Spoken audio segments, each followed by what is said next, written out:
নমস্কার। আজকের আলোচনার বিষয় হচ্ছে নবরাত্রি।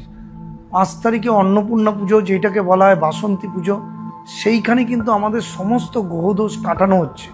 যারা যারা সিরিয়াস মাধ্যমিক উচ্চ মাধ্যমিকের পর জীবনে উন্নতি এবং সাফল্য পেতে চান, যে কোনো দোষ কিন্তু এই নবরাত্রিরে কাটানোর চেষ্টা করুন। নবরাত্রির কিন্তু চৈত্র মাসের নবরাত্রির যে যোগটা বাসন্তী পুজো, সেইটা কিন্তু খুব বিশাল একটা যোগ। এই যোগে যে কোনো দোষ কাটানো কিন্তু হয়ে থাকে। আমরা জানি এখন শনি গোচরে মেষ রাশিতে প্রবেশ করেছে, তার প্রভাবে কিন্তু 6টা রাশি একসাথে রাহুযুক্ত এবং কেতুযুক্ত। এর প্রভাবে অনেকের কিন্তু অনেক কিছু খারাপ হয়ে যাবে। আপনারা জানেন 6টা রাশি যদি রাহুযুক্ত বা কেতুযুক্ত হয়, তাহলে কিন্তু নানান রাশির এবং নানান লগ্নের লোকেদের কিন্তু বিপদের সম্মুখীন হতে হয়।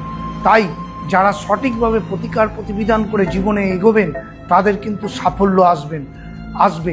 যে কোনো উপায়ে সঠিক প্রতিকার করুন, লাইফে সাকসেস আসবেই আসবে। নমস্কার।